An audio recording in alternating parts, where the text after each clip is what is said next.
우리 신약성경 로마서죠. 1장 1절에서 7절까지 말씀 찾으셨으면 우리 교독하겠습니다.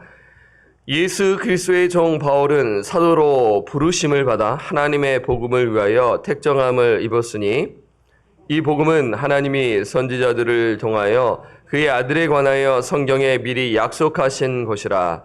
그의 아들에 관하여 말하면 육신으로는 다윗의 혈통에서 나셨고 성결의 영으로는 죽은 자들 가운데서 부활하사 능력으로 하나님의 아들로 선포되셨으니 곧 우리 주 예수 그리스도시니라.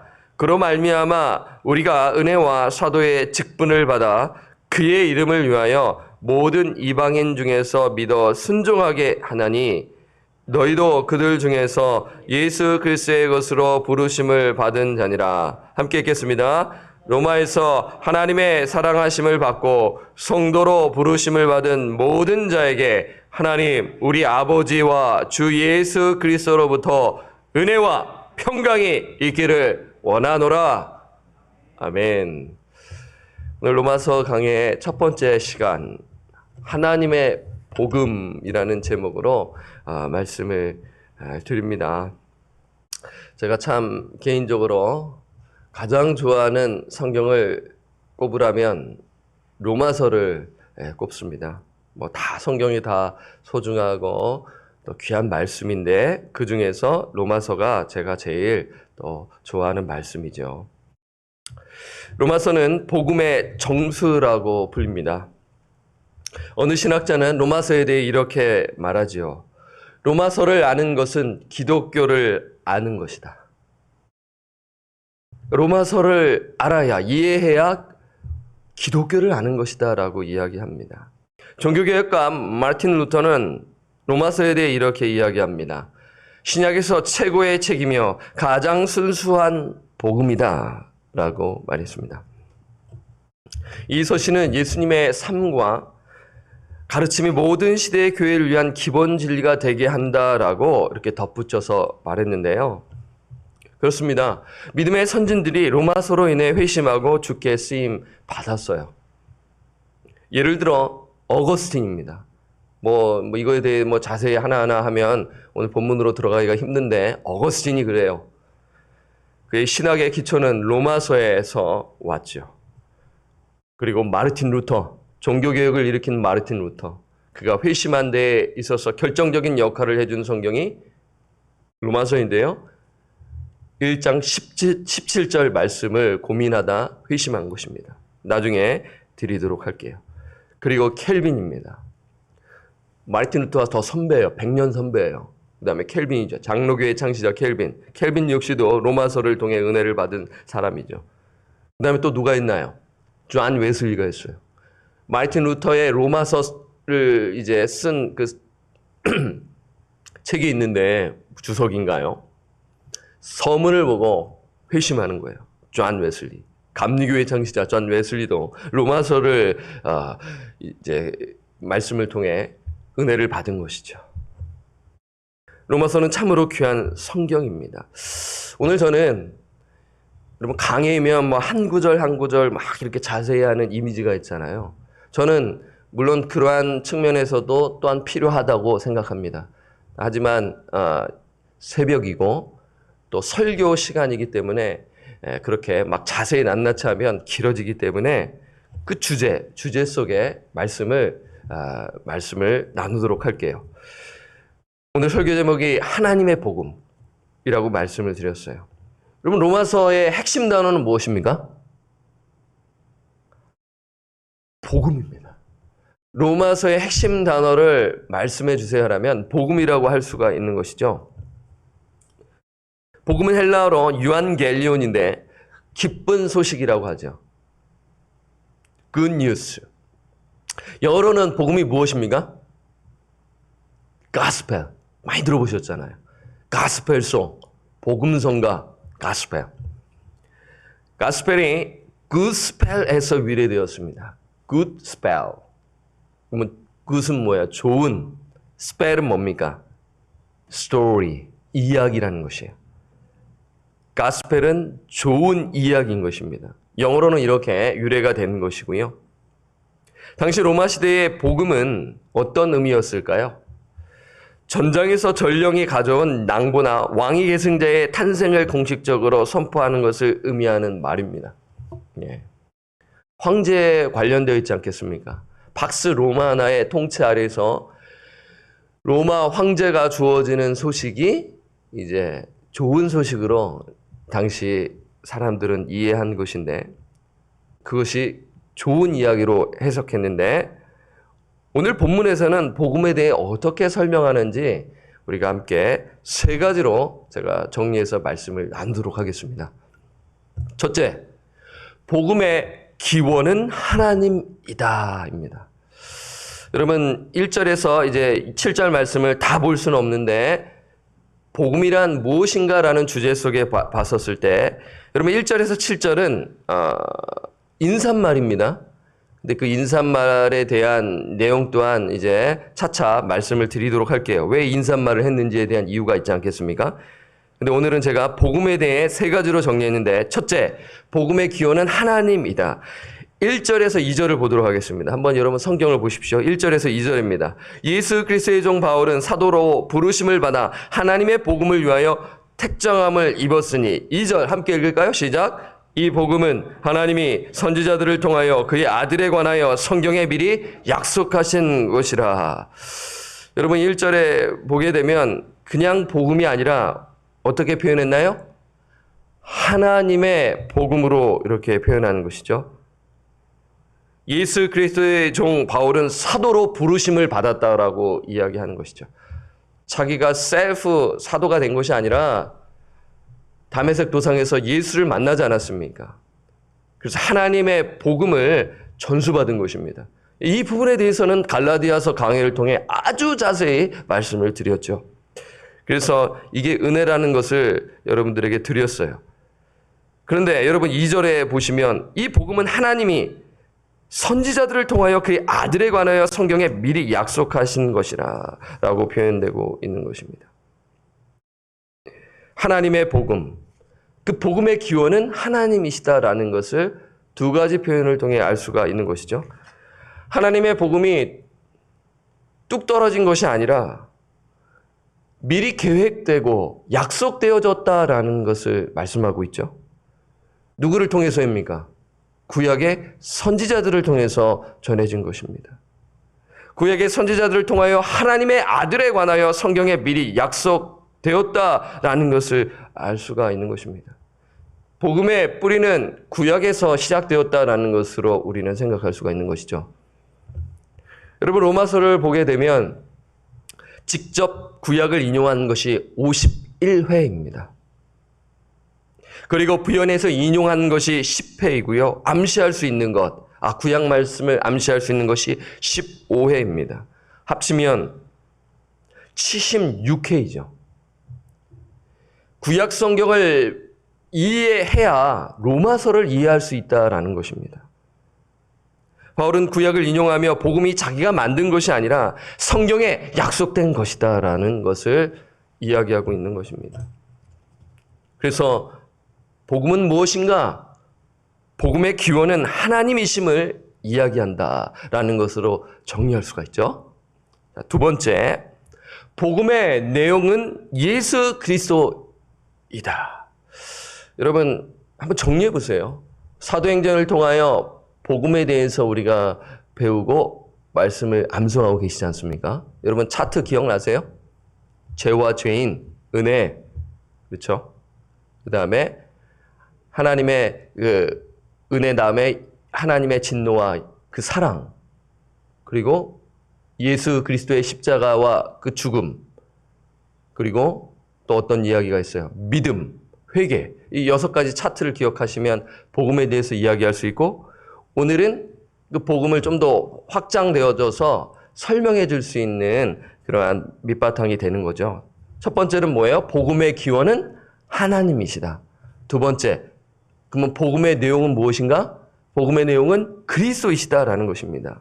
한마디로 복음은 무엇입니까? 라면 네, 복음은 예수 그리스도이지요 라고 말씀을 드릴 수가 있죠. 3절에서 4절을 보도록 하겠습니다. 그의 아들에 관하여 말하면 육신으로는 다윗의 혈통에서 나셨고 4절 함께 읽겠습니다. 시작. 성결의 영으로는 죽은 자들 가운데서 부활하사 능력으로 하나님의 아들로 선포되셨으니 곧 우리 주 예수 그리스도시니라. 지금 2절에서는 복음의 기원은 하나님이심을 이야기하고 있어요.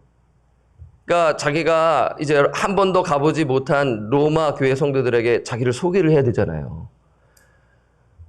여러분 흥미롭지 않습니까? 대부분 로마 그 서신서는 바울이 개척하고 난 후에 보낸 편지인데 로마서는 가보지 않은 교회인 것이에요. 한 번도 가보지 않았어요.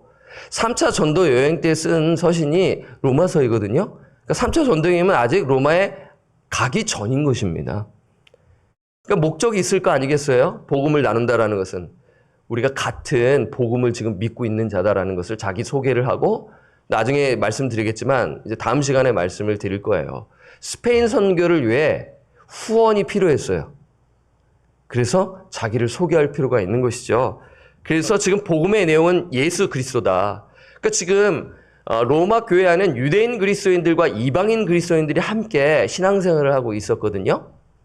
그래서 나중에 이제 로마서 9장에서 11장을 보게 되면 유대인들을 향한 하나님의 계획과 이방인들을 향한 하나님의 계획을 양쪽을 이야기하면서 이제 사도 바울의 그 고민을 나누는 거예요. 9장에서 11장을 보게 됩니다. 9, 10, 11이요. 그러니까 결국에는 이제 이러한 부분에서 하나님의 주권, 그러한 교리가 나오면서 이 바울의 마음을 알 수가 있는 것인데 의도가 있는 거죠. 그래서 내가 믿는 예수 그리스도, 내가 붙들고 있는 복음과 너희들이 붙들고 있는 복음은 같은 것이다. 그러면은 같으려면 그 복음의 핵심은 무엇이어야 합니까? 예수 그리스도라는 것을 이야기하는 것이죠. 우리가 믿음의 교제를 할 때 당신이 믿는 하나님은 누구시오? 그랬더니 나도 하나님을 믿소 했더니 그 하나님이 알라인 거예요. 나도 하나님을 믿소. God. 딱 들어보니 알라를 믿는 거예요. 여러분 생소하죠? 지금 이게 이루어지고 있는 거예요. 당신 믿는 하나님이 누구요? 했더니 힌두교에서 믿는 그 God을 이야기하는 것입니다. 예. 불교에서도 또 그 God을 이야기하는 것입니다. 그러니까 우리가 확인할 필요가 있는 것입니다. 예수 그리스도다. 자, 그러면 구체적으로 3절에 어떻게 이야기하죠? 하나님의 아들 예수 그리스도를 소개하는데 하나님 아들 예수는 누구인가요? 육신으로는 다윗의 혈통에서 나셨다.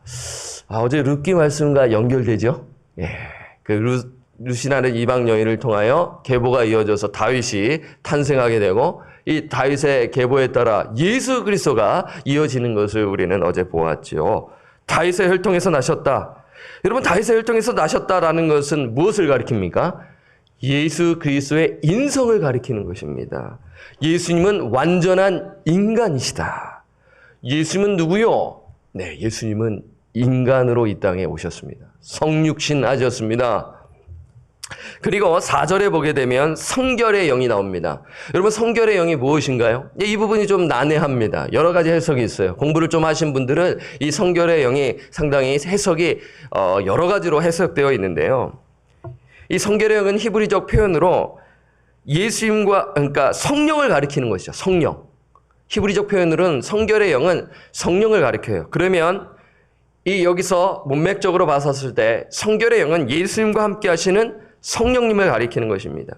성령으로 예수님은 죽은 자들 가운데서 부활하사 하나님의 아들로 선포되셨다라는 것을 알 수가 있는데요. 여러분 그 로마서에 보게 되면은 이 말씀을 보게 되면 8장에 보게 되면 그 내용이 나와 있는데 제가 지금 8장 나중에 제가 말씀을 드리도록 하겠습니다. 갑자기 이게 봤어요. 그러니까 성령의 역사로 말미암아 그 죽은 영혼이 살아나게 된다라는 표현이 8장에 나오거든요. 그러니까 제가 지금 순간적으로 이 메모를 안 해가지고 발견을 이제 못했는데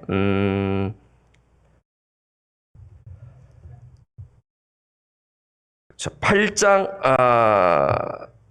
10절 보세요. 8장 10절 또 그리스도께서 너희 안에 계시면 몸은 죄로 말미암아 죽은 것이나 영은 의로 말미암아 살아있는 것이니라. 그리고 11절 예수를 죽은 자 가운데서 살리신 이의 영이 여기 나오네요. 8장 11절에 나옵니다. 예, 죄송합니다. 제가 늦게 찾아서요. 순간적으로 제가 8장 11절 한번 읽어볼까요? 시작. 예수를 죽은 자 가운데서 살리신 이의 영이 너희 안에 거하시면 그리스도 예수를 죽은 자 가운데 살리신 이가 너희 안에 거하시는 그의 영으로 말미암아 너희 죽을 몸도 살리시리라. 그러니까 지금 이 성결의 영이 8장 11절과 연결할 수가 있는 것이죠. 예수를 죽은 자 가운데 살리신 이의 영이 뭡니까? 성령을 가리키는 것이죠. 그러니까 기본적으로 회심한 자의 역사는 뭐냐면 중생의 역사가 있다라는 것입니다. 성령께서 우리 안에 개입하셔서 그 죽은 영혼이 살아나는 거죠. 그러니까 그 전까지는 하나님의 말씀이 믿어지지가 않는 거예요. 반응할 수가 없어요. 시체와 같다라는 것입니다. 여러분 시체를 계속 흔들어 보십시오. 일어납니까? 죽은 거예요. 그러니까 영적으로 죽은 영혼은 아무리 이야기해줘도 이해할 수가 없는 거예요. 종교적으로는 끄덕일 거예요. 좋은 얘기구나. 그런데 이게 하나님의 뜻으로 생각하고 심각하게 고민에 이르지 않는 거예요. 그러면 나중에 순종 또한 할 수가 없다라는 거예요. 그래서 그 부분을 제가 말씀을 드릴게요. 그러니까 여러분 보세요. 성결의 영혼은 죽은 자들 가운데서 부활하사 능력을 하나님의 아들로 선포되셨다니 곧 우리 주 예수 그리스도라고 이야기하고 있지 않겠습니까? 그러면 이 문맥적으로 앞에는 예수님은 인간이시다라는 측면에서 볼 수가 있고 뒤에서 보게 되면 하나님의 아들로 선포되셨다라는 것은 신성을 우리가 생각할 수 있지 않겠습니까? 하나님의 아들. 하나님의 아들은 그러한 성부 하나님, 성자 예수 그리스도, 성령 하나님 이 삼위일체적으로 해석했었을 때 하나님의 아들로 선포되셨다. 당시 로마 사람들에게는 하나님의 아들은 누구예요? 황제 아니겠습니까? 하나님의 아들은 예수 그리스도라는 것이죠. 그러니까 이 하나님의 아들은 예수님은 하나님이시다라는 메시지가 있는 것이죠. 예수님께서 죽은 자 가운데서 부활하셨어요. 부활하시고 승천하셨어요. 승천하시고 하나님 보좌 우편에 앉아 계시고 지금 왕으로서 통치하고 계시는 하나님이시다라는 것을 가리키는 것입니다. 예수가 누구요? 네, 예수님은 100% 인간이시고 100% 하나님이시다라는 것을 이야기하는 것을 우리가 3절과 4절을 통해 볼 수가 있는 것입니다. 복음의 내용은 예수 그리스도라는 측면에서 이렇게 나오고 있고요. 우리가 알 수가 있는 것입니다. 그러니까 3절과 4절에 복음, 특히 4절에는 복음의 핵심이 나오죠. 복음의 핵심이 무엇입니까? 사도행전을 통하여 배웠어요.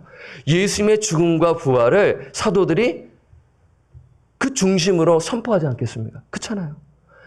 예수님의 죽음과 부활을 빼놓고서는 복음을 이야기할 수가 없는 것 아니겠습니까?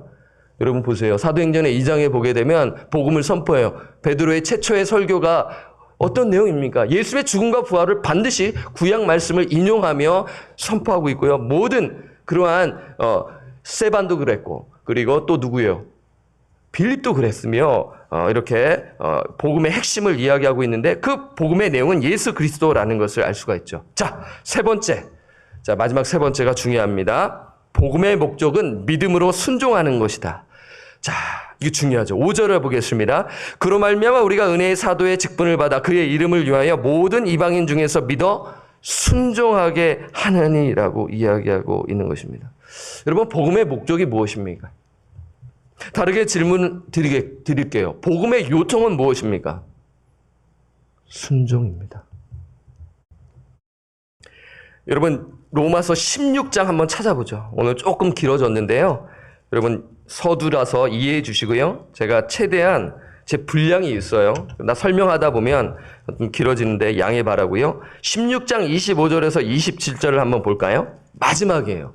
어떻게 결론을 짓는지 하면서 동그라미 치시고요. 나의 복음과 25절 나의 복음과 예수 그리스도를 전파함은 영세전부터 감추어졌다가 26절 이제는 나타나신 바 되었으며 영원하신 하나님의 명을 따라 선지자들의 글로 말미암아 여러분 1장 서두와 비슷하죠. 샌드위치 느낌 가지실 수 있지 않겠어요?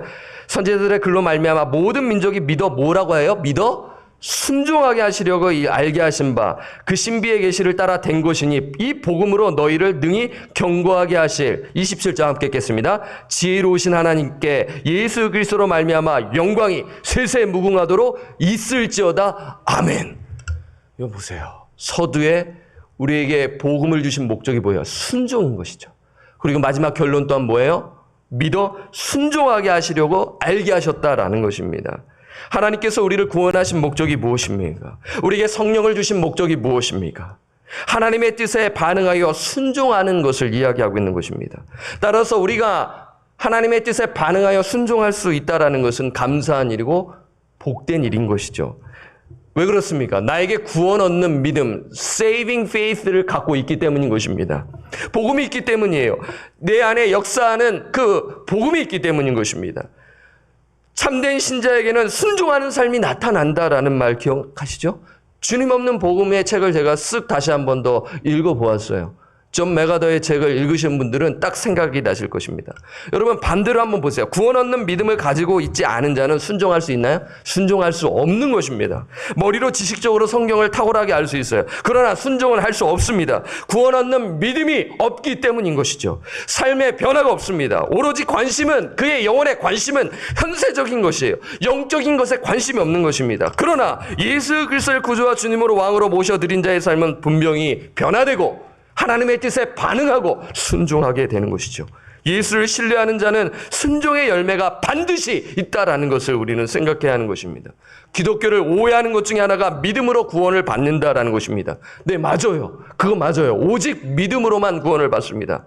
그런데 단순히 영접 기도하는 것으로 내가 그때 내가 예수를 믿겠다 말하고 그리고 세례를 주었네 받았더니 내가 구원받은 것으로 그것으로만 생각하고 착각하는 경우가 있다라는 것이죠. 그것이 값싼 구원이요 값싼 복음이라는 것이고 또 주님 없는 복음을 통해서 우리에게 말씀하고 있지 않겠습니까? 그 삶 가운데 열매가 없다면 순종이 없다면 가짜일 수 있다라는 것을 경고하고 있는 것 아니겠습니까? 그렇습니다. 참된 신자에게는 순종하는 삶이 있어요. 이것이 복음입니다. 이것을 깨달아야 돼요. 이것을 깨닫지 못하니까 복음으로 살지 못하니까 엉뚱한 생각을 하고 삶이 비틀어지며 하나님의 마음에 합한 자의 삶을 살지 못하며 안타까운 삶을 살고 있는 것 아니겠습니까? 마르틴 루터가 이렇게 이야기합니다. 로마서를 읽고 종교개혁을 일으킨 마르틴 루터가 이렇게 글을 남겨요. 우리는 믿음으로만 구원받았다. 하지만 우리를 구원하는 그 믿음은 결코 홀로 있는 것이 아니다. 그 믿음은 위대하고 기쁘고 의심치 않는 순종을 필히 동반한다.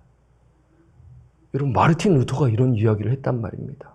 이것이 복음입니다. 우리는 성경이 말씀하는 복음을 가르치고 살아내야 할 것입니다. 착각하는 영혼들, 방황하는 영혼들에게 참된 복음이 선포되어야 할 것입니다. 심판의 불이 오기 전, 이 세상을 떠나기 전 참된 복음이 전해져 하나님을 알아가고 깊은 관계 속에 바르게 신앙생활을 할 수 있도록 도와야 할 것입니다. 이것을 놓고 기도를 많이 해주세요. 교회에서에게서 중요한 것은 바르게 복음을 믿고 주님과 깊은 관계를 맺어 교회가 바르게 성장하고 성숙에 이르게 하는 것이죠. 그 중심이 무엇입니까? 복음입니다. 그 복음을 말하지 아니할 수가 없다라면서 그 말씀대로 살아내고 한다면 그 자가 직분자가 되어 이 교회를 이끈다면 소망이 있는 것이죠. 여러분, 그러한 또한 목회자가 이곳에 부임해서 이 교회를 이끌어가야 할 것입니다. 바울처럼 하나님의 복음으로 무장하여 나누고 복음에 합당한 삶을 사시는 저와 우리 성도님들 되시기를 주님의 이름으로 부탁드리고 축원합니다. 524장입니다.